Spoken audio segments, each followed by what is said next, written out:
seen on Tidehunter, but a very interesting idea to lower all these cooldowns. And he was doing much better before, which was part of the reason that it seems like such a terrible item now. You're like, why would you build that? It costs like 6,000 gold on a Tidehunter. You could have just gotten Refresher.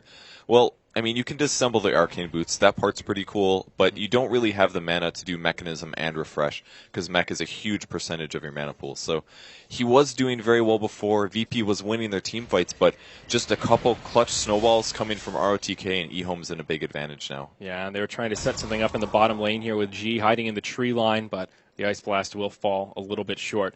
Also, another big item pickup for eHome here. Lanham picks the Pipe of Insight. Finally gets it completed, so now more magic resistance, and they have something to deal with the Ice Blast and this Ancient Apparition, who's still no progression towards an Aghanims. Hanging on to the gem for now, but that damage is really not scaling so well here, Purge. I don't even know if that's that big of a deal, though, because they all have BKBs at this point. Their cores do, at least. Ah, true. Lena and Razor, like, the Pipe was something we theorycrafted at the start. Like, wow, Pipe is really needed this game, but as it's going now, their disables are weak. They're basically reliant on a Ravage on 5 heroes to really guarantee the kill. And you can BKB that most of the time. These top-tier players are going to see the blink coming. He'll blink in, they're going to pop their BKBs. And at most, you'll stun 3 heroes. But you need to get all of them and get the follow-up damage for them to have a fighting chance in this game if they don't have the chain stuns. And they don't. They don't even have a blink on Rubik. He's just got a cloak. Yeah, they've also got a Shiva's now on Yang's Razor, so more item progression on that front. 1,500 gold on the Tidehunter. Still a little ways off that Octarine core. Looking for other items here, and not much has progressed except now a Blink Dagger on Lena. Can't forget about that Refresher that she's picked up. I'm not even sure if it's been shown to VP yet. Well, now it has. Yeah. If it wasn't, I think she'd been farming a creep wave a couple times. So, but we'll have to deal with double Laguna. I like this build a lot, actually. It's very common on Quap as well. You go Ags Refresher to get the double ult. Maybe a bit too mana expensive on Queen of Pain, but on Lena, especially if you have an Ags, man, that's double pure damage. You can do almost 2,000 pure damage to any hero. Yeah. Any hero that he gets within range on, he can just be like, pew pew, and then they die. Yeah, definitely. eHome, they're poking here. They want to take a fight, but they just can't find the right angle to make it happen, and they're still scared to charge up the high ground. Lena just used her Refresher. What? Oh, my. He swapped his treads positioning, and he was trying to tread switch. Oh, my. That's a mistake. Well, at least VP didn't see it. I guess that's the one silver lining there, but that's like he has 5,000 less net worth just now. Yeah. That is such an incredible mistake. Now he can only pew once. Yep. Well, he's going to be in the sideline here. Initiation comes out onto ROTK. He'll BKB straight away. I like that. That's good. Phobos in the front lines. Both teams slow rolling this. Snowball in. Really just poking here. Both sides afraid to commit. That was really well done by VP there. They got to get the mind games in them. Make them doubt popping their BKB. Because now RTK wasted his. He's going to get hit by the Ravage next one. Unless he snowballs it. Or blink dodges it. Well, it's already happened in one fight with a super sick snowball to dodge the Sonic Wave after a nice Ravage. Maybe he can do it again here, Purge. With that said as well, also mech being used on VP, so less heal coming for them if the team fight happens. But I think they're just going to delay this. I don't think eHome's entirely upset because he did refresh accidentally. Yeah. I like how CTY's killing these trees, though. That's very smart. That's an approach path for VP if they smoke out of their base. So cut those trees down, give them the vision needed when the smoke breaks. Yeah. Good point there. I think eHome also trying just to feign the pressure for now, so it's not obvious that this Refresher is not available. They're going to keep positioning to keep VP locked in their base and try not to take a fight unless someone really oversteps. Holden kind of poking his head out here. Ooh. Oh, there's Laguna. One. Okay. Takes him down to half, and it seems like they're just trying to keep VP locked in their base and just keep chipping away at this mid-tower. VP might go for this now, honestly. It's a pretty low cooldown, 50 seconds, but if the Refresher's up, which they assume it is, at most that's one Laguna Blade. Yeah. ROTK is nowhere to be found either. He's pretty far off, does not have BOTs, so can't get back to the fight quickly if VP does opt to jump. If you take a look at the vision here, Virtus Pro are completely locked in their base. They've got one ward down that they were able to put out on the low ground here, but they just have absolutely no idea what eHome are doing. They don't know if there's all 5 ready to jump into the base, if they're about to smoke into this top lane. They do have a sentry ward down to try and stay safe from that kind of a play, but DDC even snipes the ward to the side, and it's so easy for him because his range goes up to so much with Arctic Burn. So, they blink forward Ravage on 2 big ones. Right on to CTY as Oh, well as he is so Lanham. dead. Yeah, that's going to be 2 down, but Yang is still here. BKB's popped to plenty. ROTK still nowhere to be found. Winner's Curse will buy them a little bit of time to try and retreat, but a fast 2-0. E-Home staying 2 spread out here. It will come back to bite them in the rear end. Can they actually finish off Yang, though? He's so fast. They will chase him down. Ice Shards, well, hoping to buy some time. And it will keep him alive. Now ROTK, he goes charging in. Walrus punch onto FNG, but he's all by his lonesome. He'll use his BKB. It's ROTK versus the world. TP out on the Ancient Apparition. He'll live. There was a buyback from the Lina to try and find some counter kills here. Phobos left behind. They just don't have the damage. They may just cut their losses. I mean, Lina might. All right, they're going to get him with that Ice Shards. DK Phobos will fall, but he used Ravage. He's got buyback. That's not that big of a loss for him. Oh, Quap almost getting caught. Wave. That was so dangerous. He does have an Aghanims now, so not a huge cooldown. But ROTK, he is going in deep. Maybe too deep, dare I say. He actually dies there, but Quap might be in trouble. No BKB for 2 seconds. Oh, the counter snowball saves him. G's going to be able to BKB and turn this fight. C2Y refreshes, but the BKB from G, and he's turning. He's going to get the Rubik, but not at all a good trade. What sick plays from Lil. Stealing the ability and using it to absolute full potential and saving G. That was so sick. So many sloppy plays from E-Home, though. That's a dieback now on the Lina, and ROTK just going in way too deep ahead of his team. They were all here near the ward when he was in the base. No way for them to keep up with how far he went in. Roshan coming up in just a couple of seconds here, but it looks like VP will just go mid and take out some of these Tier 1 towers.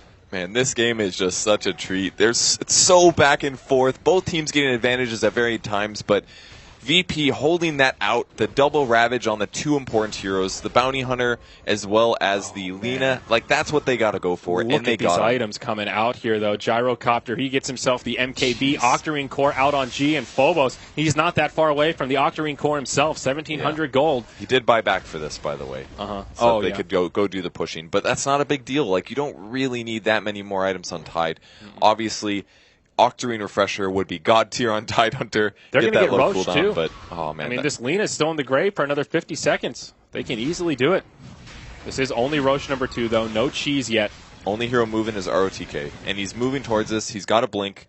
He's the kind that likes to steal Aegis if he can. Will he make it? I'm not even sure he'll make it in time. It's going to be really close. I think he can get there in time. He could. But only if he goes straight for it. ROTK, does he go for it? I know he's manly, but how manly? Ice Shards come in. He stole it! Oh my god, he sniped Roshan. That bastard. Oh my god, that was this sick. snaky devil right here. I can't believe that actually worked. That's incredible. 280 shard damage. And Roshan has like 80% spell resistance. It's actually so unlikely that he would be able to do that. He just guaranteed his team. That is a 2,000 gold swing that he just prevented. Just look at this gold graph. It was a 20k gold lead for E-Home, back down to 10, and it'll bump up a little bit more once it updates for the Roche, but just speaking to how back and forth this game has been. I can't believe he did that. I don't even want to go on with this game, dude. That was so much gold. That's 1,000 gold spread across VP. That now goes to E-Home. That's a 2k gold swing. That's equivalent to like 4 kills. That's like 2 or 3 absolutely kills. Incredible. He made it look so easy, too, as if he knew the exact timing, just strolled in, casual Ice Shards. Yeah, no problem. Easy 1,000 gold, boys. What's up?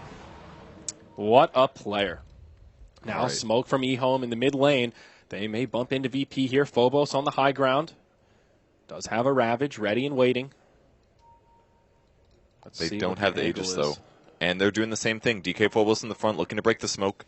But they're wrapping on the side. Lil's actually not going to spot this, but he also has the Blink Dagger. They're putting their mobile heroes on the outside. Observe ward. Oh, they smoked themselves. All right, they're both smoked up here. Neither have been revealed yet. And E-Home saw that. They put the Observer Ward down the smoke cap, and now they're coming from the back. This is really bad for VP, especially if AA dies first. They need to get the Ice Blast off if possible. But the Radiant Smoke is about to expire, and it has. The creeps mid will expose this, and it looks like both sides. And now VP gets a turnaround. I mean, VP's still happy to go for this. We'll see if they actually do, though. They're may baiting be the Razor. A little bit cautious here. Here we go. Ravage just started off. Connects on 2. Follow-up Sonic Wave. Snowball again. Call down. Yang goes down first. ROTK with the BKB on. Could be in some trouble next. CTY on the back foot. Stolen Laguna. Comes out to take him down low. G wants to pursue, but can't get the kill. It's just a 1-0 to get things started. The missile's still following him, but he's got a Yule Scepter, so he should be fine. We even have BDC running over the cliff. He's got a Blink Dagger. Not bad. The snowball almost saved, man. It just gave me flashbacks to that one fight where the snowball absolutely saved the core hero. He used BKB 5 seconds on Razor, and he's not that tanky. He needs more raw HP. He's got all this armor. He's got a BKB, but he's just dying to burst damage. Now all of a sudden it's the other way. The Octarine Core comes out for the Tidehunter. There are no buybacks available for I.M.O. They need to be so cautious here. They'll have to fight without their Razor for the next 30 seconds. They do have a glyph to try and reset and hold the barracks here. Laguna comes out. They chunk the gyrocopter. Well played by CTY, and that'll be enough to repel Virtus Pro, at least for now. ROTK doing ROTK things. He wants to go in. He doesn't blink. He just snowballs forward to try and buy some time. His team desperately trying to catch up. Oh, Lil's in trouble. He's got a blink in one. Blink, blink. Oh, he gets hit. He's dead now. LSA will connect. Walrus punch as well. Down he goes. FNG in a little far forward here. Oh, Sonic Wave from G connects on two. FNG low, but the mech buys him some time. Snowball to reset once more. All across right into Phobos. That'll finish off Lena as well as the winner Wyvern. Now, ROTK left behind. There's a gem on the ground, but he's in a lot of trouble. This Radiant team crumbling before our eyes here. They see Lanham now because they got the gem, and he's going to die as well. Buybacks aplenty coming from both sides. 2 from VP as well as 2 from E-Home. They want to push the advantage here. They can't outplay them here. It's just a Razor. AI Splash comes through. It's going to miss the mark, but they're still chasing. Gem on the ground. There's the Gush on top of Razor. I don't think they're going to get this kill. They actually go for it. There's the call down. Flat Cannon. Creeps are dead. Rocket Barrage now. He's at half HP. Pops the BKB. G goes in. He's got his ultimate. He can also lifesteal from the Octarine Core if he does want to plop his ult down. Now the barracks. There is a glyph here. E-Home will hold it for now. Lena will be in the grave for 50 seconds. No buyback available. Coming off cooldown right around the time she'll respawn. Now the glyph gets used. G trying to zone them out while his teammate goes to work on the barracks.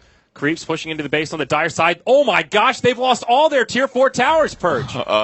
Their throne's exposed, and it's been taking damage. We're top-tier observers, guys. Oh, man. Illidan in trouble. Taking a bunch of damage here, getting damage to AI Splash going to possibly turn things, though. It hits on the Razor. Might drop an ultimate. No, 5-second cooldown. There's the Ravage actually catching 2. He's getting low. Razor at 700. Here comes the Quap. She's going to ult this. Pops BKB just in time. Will it be a dead Razor? He does end up going down. Great initiation from DK Phobos. And G, he'll stay alive for now. Now a buyback from the Razor. G needs to be careful here. He definitely does not want to die. They will get the kill on the Tusk, and now they retreat. VP secure the barracks. They head for the hills.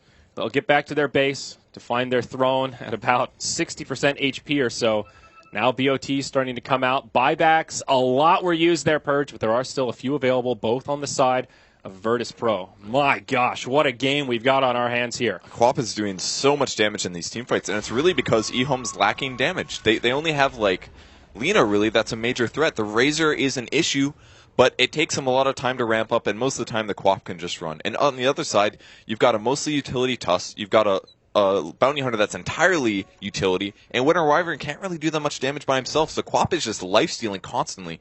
Every time he throws out a Shadow Dagger, he's getting 25% of that back, and that's a 3-second cooldown, and he's getting right-clicks, and he's Scream of Painting for lifesteal. He's actually just a tanky, magic nuking monster right now.